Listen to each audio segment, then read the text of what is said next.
The Fraser River Discovery Center sits on the traditional territory of the Coast Salish peoples. Territory acknowledgement is one small part of reconciliation, so please take a moment to think about other ways that you can participate in reconciliation with Indigenous communities.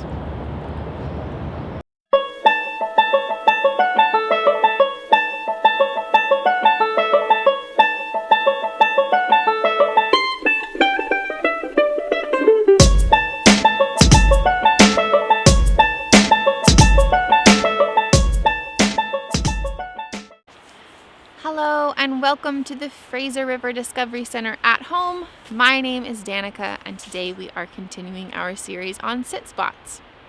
If you don't know what a sit spot is, I would encourage you to pause this video, go to our website or YouTube channel and check out the video called Intro to Sit Spots, and then when you're all caught up, come on back to this video. So how's it been going at your sit spot? I hope you visited a few times since the last video, and I hope you're noticing all kinds of fascinating things. In today's video, we are going to be learning about how to write nature poetry. Poetry is a wonderful way to both record observations as well as to share them. So in the last couple of videos, we focused on using our senses to make observations. We used our ears to make sound maps, and we used our eyes to make sketches.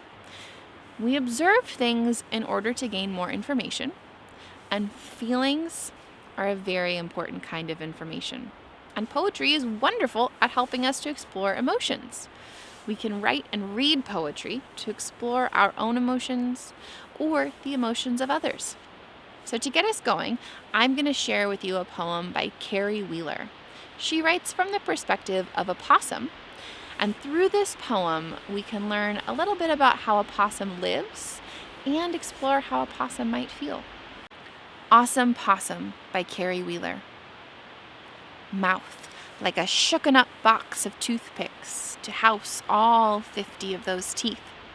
It is time for me to say, I am but a peaceful one, covered in pelt that has been flecked with the finest of silver, to help me disguise the rise and fall of my breath while I play dead. For I am not violent, despite what you've heard. With all I do for you, your children, and your crops, I should really be crowned in oodles of gold and showered with praise while I carry this show on my back. For I am the best and only marsupial in the land, and I will save you from both pest and prey. Open your doors to me, and I promise to eat not only your slugs, but also your snakes. In the description of this video, there's a PDF linked called Nature Poetry Materials. In it, you'll find more examples of nature poems. And before we begin writing, do you remember what we write at the top of our page? Yes, the date and the weather! And just like we did with our sketching last week, when we write a poem, it's helpful to start by picking a subject, to pick a thing that we're going to write our poem about. And you could write about anything at your sit spot. You could write about what a tree looks like, or about a bug you saw eating a leaf, or about how you think it feels to be a bird, or about what you learned from making your sound map. And there's all kinds of poetry forms that you can use.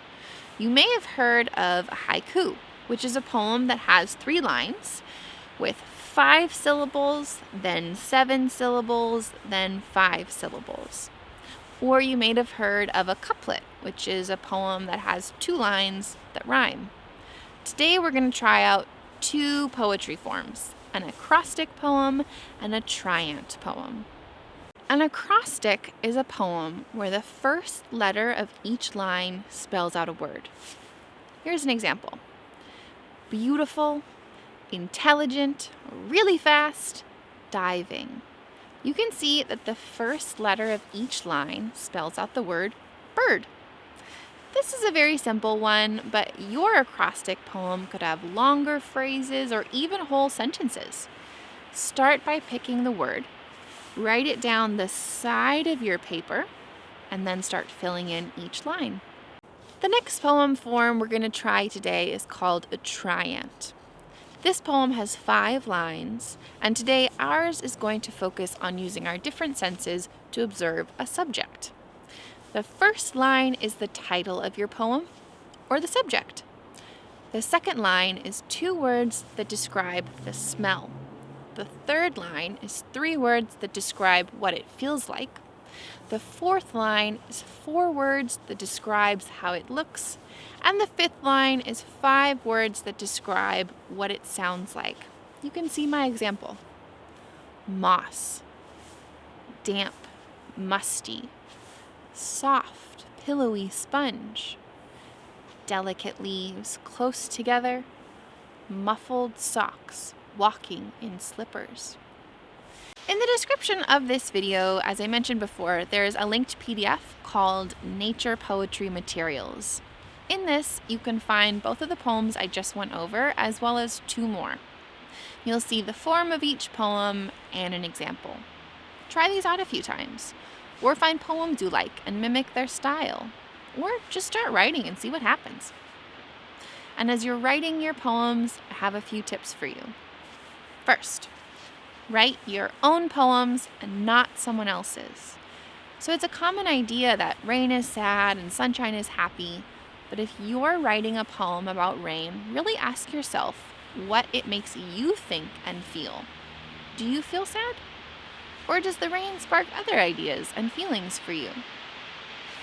2, write first and edit later. Don't worry about whether or not your poem is good as you're writing it. While you have ideas flowing, just keep writing. Then later, you can edit your poem by changing words or removing parts or just scrapping it all together if it didn't turn out the way you wanted it to. But first, start simply by writing. If you watched the last video on observational sketching, this idea might seem familiar to you. And third, follow rules and break rules. Some poetry forms follow strict rules, like a certain number of syllables per line, rhyming, or a limit on how long the poem is. Some poems don't use any particular form, with no limits on syllables and no rhyming. But even poems that have strict structure and rules might break those rules at the right moment. So if you're using one of the poetry forms we looked at in the video today, or other poetry forms you come across, remember that it's always up to you how much you follow those poetry rules or break those poetry rules. Thanks for joining me today. Make sure to check out our website and social media for more Fraser River Discovery Center at home and other upcoming programs. And be sure to check back in a couple weeks as we continue our series on sit spots and learn about doing a meter plot survey. Bye.